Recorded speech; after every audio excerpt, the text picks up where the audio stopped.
Real people, real opinions, Real Talk Radio. The multi-award winning Niall Boylan Show. Ireland's classic hits. I'm good, thank you. How are you? Good. Some great stories here today. Well, now, there's some pretty sad ones, by the way. And this one actually confuses me a little bit because I'm intrigued. A visitor to the Mercy University Hospital committed a crime that was described by the judge as particularly mean. Now, does that indicate that it was very serious or just a little bit mean? Well, I'll tell you, I think sometimes when something is so below the belt, there are just no words left except for mean. So that's the only way it's a good word, isn't it? To describe it in Cork. Yeah. Yeah, and it was mean. So there's a woman from Cork, Simon Community. She pleaded guilty to this theft. It was in Cork District Court that she pled guilty, along with 4 other thefts. But it was noted by Judge Olin Kelleher that Lenihan had 14 previous convictions for theft. But this one kind of took the biscuit, really, to be honest, because she'd reached a particularly low ebb, and she actually stole from a woman on a bed, on a trolley in a hospital. Wow. You can see where the judge was coming from now. So I'm not sure. It doesn't say if she was a patient or whether it was whether she's been an opportunist. What am I saying? So on that date, Gardaí were attending the emergency medicine department of Mercy University Hospital in relation to a separate incident when it was brought to their attention that a theft had occurred. So the allegation was that it occurred in the A&E unit cubicle where a mobile phone was taken from the hand of a woman on a trolley bed. So it wasn't even on the nightstand. It was just taken from her hand. So this woman was identified as a suspect from CCTV by Gardaí, and they patrolled and located her. So that was on May 4th, and the phone was valued as €225. But I think in this case, it was more so the principle of it that really. Oh, it wouldn't have mattered if you stole a jelly bean from her, taking it from a patient's hand. You know what I mean? Yeah, and it's you just feel so vulnerable. Can you imagine how vulnerable the victim felt? They were already on a trolley, and then somebody comes over and takes a phone out of your hand. So that's a very bizarre crime altogether. And so what was the sentence? What was the sentence they got? So she got 8 months, I think. But let me double check that there, because there was a few other. She had 31 previous convictions. For God's that was sake. Including 14 for theft. And there was another recent one that I felt was quote unquote mean. She was in a restaurant and she actually paid for her food.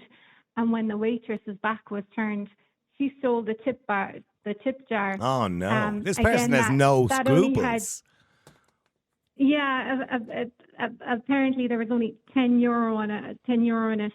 Now, in her defence, her solicitor said that she was falling into addiction, which it just really goes to show the dehumanizing quality of addiction, doesn't it? What it can do to a person when they're just surviving, and it's terrible. No, I'm not saying that in an empathetic way. I just mean that sometimes it just seems to turn people into monsters, doesn't it? Does, because that is a very inhumane thing to do. See, I don't buy, all this mitigating circumstances, Your Honour, at the time the person was an alcoholic, or at the time the person had been homeless, or they'd lost their job, or they were on drugs, or they weren't themselves.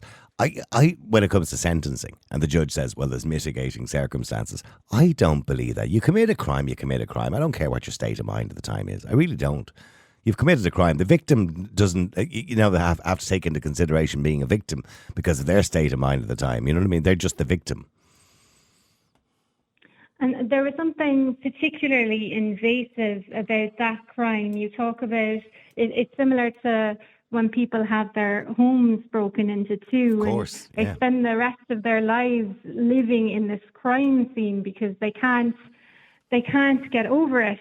So yeah, I just can't imagine being in that situation. Can you, where you're lying on first of all, I've never been on a hospital trolley, but to be in a hospital trolley and then have someone walk over and take your phone, the patient must have thought, oh my gosh, what just happened? Yeah, absolutely.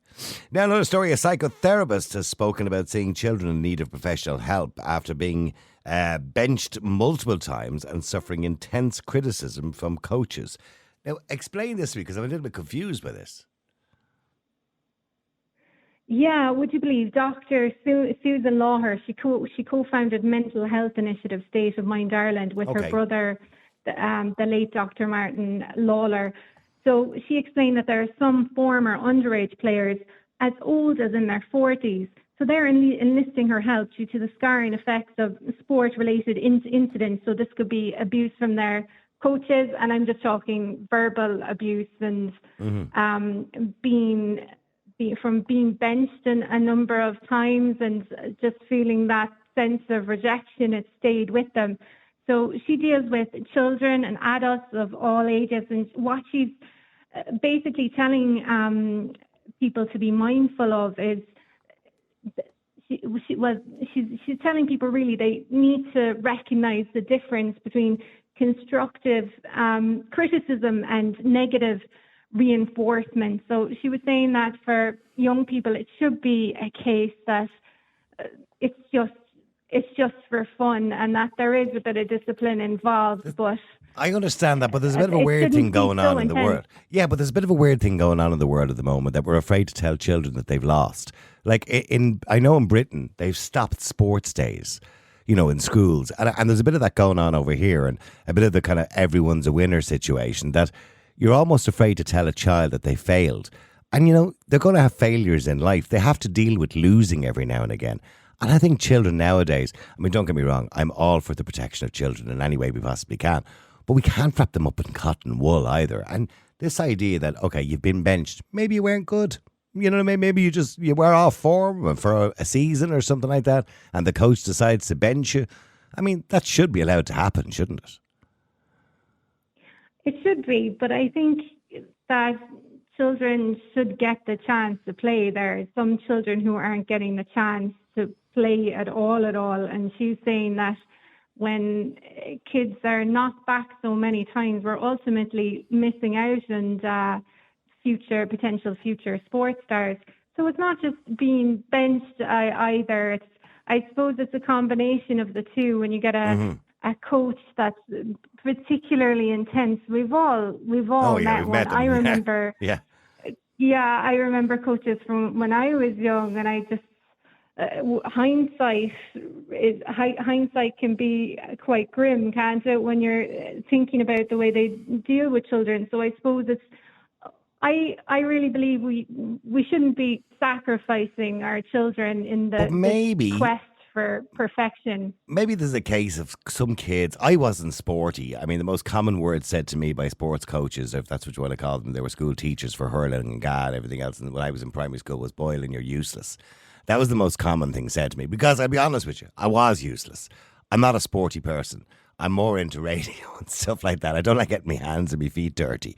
So, and maybe there's a case of sometimes if a kid is playing soccer and he's not doing well and he gets benched quite a lot, it might teach him, well, I'm not good at soccer. Maybe I'll move on from this and I'll do GAA instead, or do a bit of hurling or basketball or golf or something I'm better at, rather than sticking around and the coach pretending I'm good by just giving me a game every now and again. We could be doing them a favour. Maybe I'm wrong, by the way. I could be completely wrong on that. But maybe we're doing them a favour by telling them just straight off the bat, okay, useless, like. I think sometimes, I really believe that sometimes there's no such thing as right and wrong in some cases. Sometimes there's a bit of both. Yeah, no, I do agree, Sarah. There can be a bit of both, but sometimes, I don't know, maybe it's the wrong thing to encourage a child to do something that they're not particularly good at, because you're going to waste a year of their life where they could go off and be doing something else they might thrive in. Do you know what I mean? Like when my mum made me go play golf. Oh, okay. It was terrible. This sounds really bad of me, and fierce sexist probably as well. No, actually, it's not even sexist, because it doesn't matter whether you're a man or a woman. But I just can't envisage you with a golf stick in your hand unless it's for all the wrong reasons.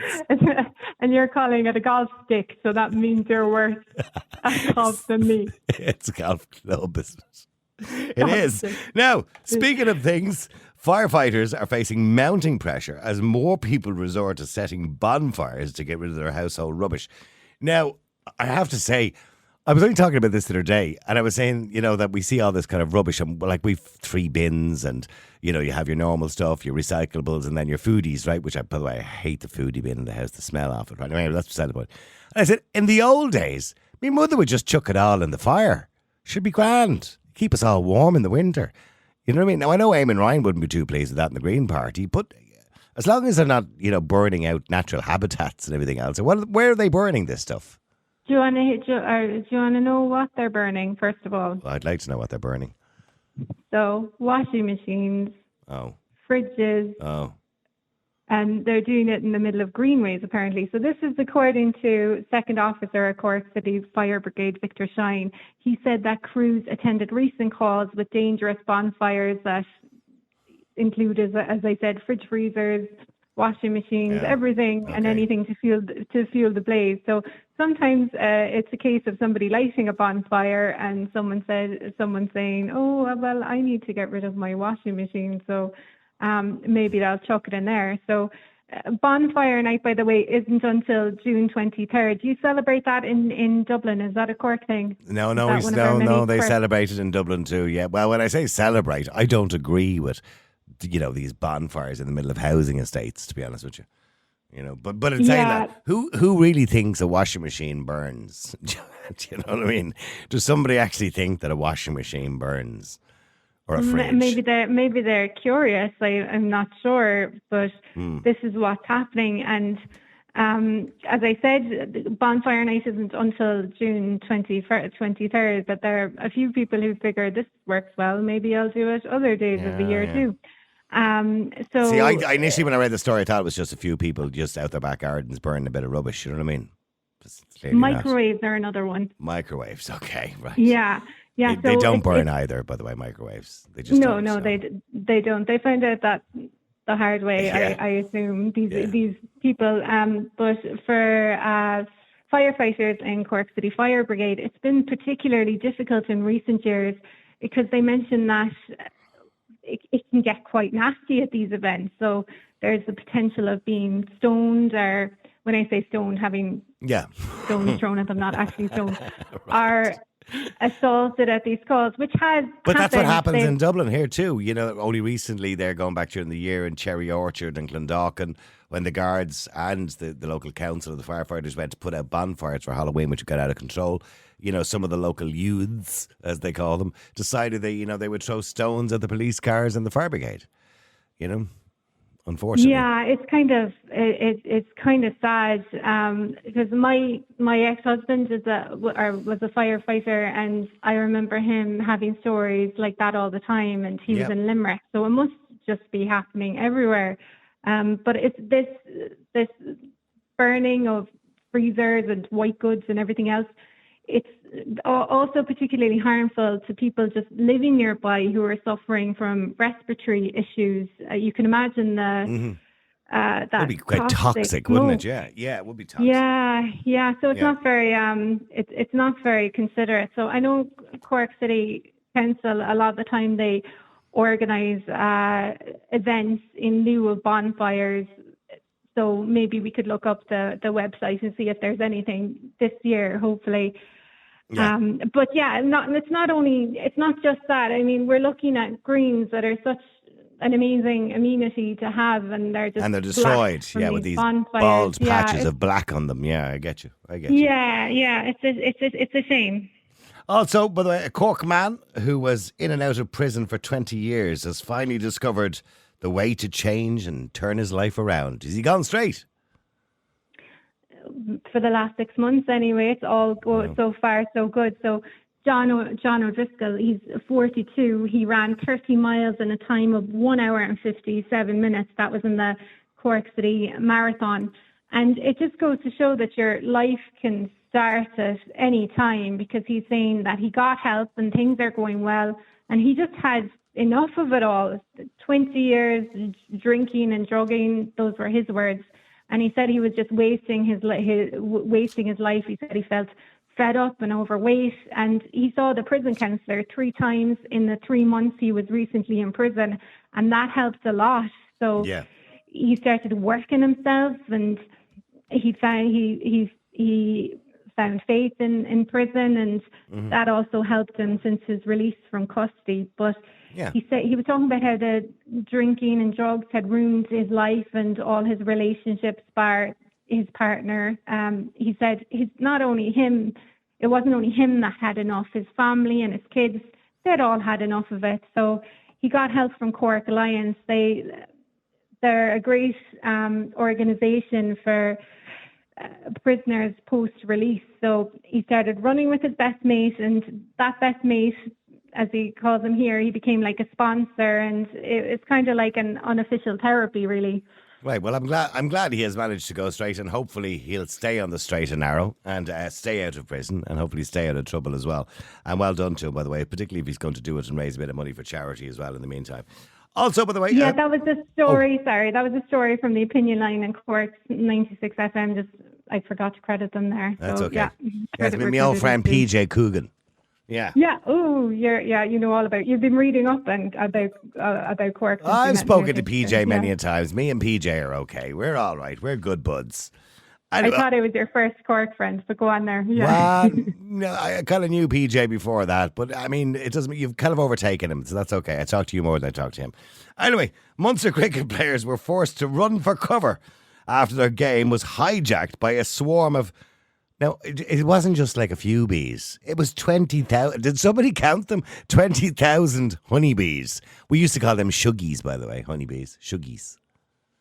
Was that a thing, or was that just you? My mother... There was wasps. There was bumblers, which are the kind of black and yellowy lads. And then there was honeybees, which are like... We used to call them shuggies, which are this kind of brownish, kind of yellowy bees, aren't they? Okay, so I call them shuggies in the article for, so Munster cricket players, they were forced to take cover after a swarm of 20,000 honeybees, shuggies, or as many calls them, shuggies, descended on and delayed their game in Cork. So the Munster Reds were taking on the Northern Knights at Cork County Cricket Club when the insects made a beeline, as that was good pun. That was a nice pun there. Yeah, it wasn't mine. Sarah, you're up there in the big league now with those puns. So they made a beeline for the pitch, and play was halted for over an hour. But wait till you hear about Cork's beekeeper Mauro Diaz. He was called in basically to save the day and get the situation under control. And he got all the bees, and he picked them up with his bare hands. What a man! No, I'll tell you how he managed it. No protective gear or anything. Did he blow that smoky stuff at them first to kind of doze them, because they're all, that they normally blow that smoky stuff at them first? Doesn't say anything about smoky stuff, sir. That's your name for all the names. Yeah, smoky stuff on the shuggies. Did he put smoky stuff on the shuggies? So he said that when honeybees are in swarm mode, they don't go around stinging people, so we don't need to be afraid. So that's why he was able to handle them with his bare hands. Right. And he said he's used to them. He knows how to treat them. So they weren't in attacking mode. They were just trying to protect the queen and all stick together. So the last thing they want to do is kill themselves, because when they sting, that's what happens. They die. They die themselves. But I didn't know they knew that themselves. They're very clever, aren't they, bees? And like what he suicide did was, bombers. Yeah, in a way they are, aren't they? I'm going to be struck down by lightning or something there. Yeah, I know. I'm insane. That's what they did in the war, wasn't it? Suicide bombers. Yeah, it was. It was. Bees are like that if they sting you, because once they sting you, that's it, game up. Although I don't know about wasps. Do wasps die when they sting you? Hate them. I hope they die after they sting you, because that would be good enough for them. Because I remember being young and picking up a wasp nest and ending up in A&E because it was September and they told me all over. Here's the thing, Sarah. I did the same when I was young. I was 12 or 13 with a mate of mine, Brian, and we went down to the local field and we found a wasp's nest. And we thought, in all our wisdom at 12 or 13 years of age, with a lighter and some paper in our hands, it would be a good idea to set fire to it and see what happened. So I got stung 7 times as I ran across the field with the wasps chasing me. And he got stung a few times too, on the neck and the face and everywhere else. But you said, when you picked up a hive, so you picked up their home. Like, if I picked up your home. I didn't know what I was picking up. I didn't know what I was picking up. And I picked it up. You set them on fire. That's much worse. Oh, you can't go around setting wasps. I know, I shouldn't. And it was a very evil thing to do as a child. But then again, I was a child, so I didn't understand how stupid I was. But in saying that, I'm not too sure whether the wasps die or not. Because normally when they sting you, they say stuck to you. You're supposed to be careful because if a wasp stings you, you can see him. He's still there. He's stuck into your skin. And they say if you pull him off, like if you lift him off, you squeeze him, which squeezes more of the venom into you. So you're supposed to flick it with your finger. Yeah, I can't remember what I did that day. But I do remember going into A&E that day. I don't know. Did you go to hospital with all? It's not a competition, but I was obviously much worse. But my mother just told me to shut up crying, stop crying. Like.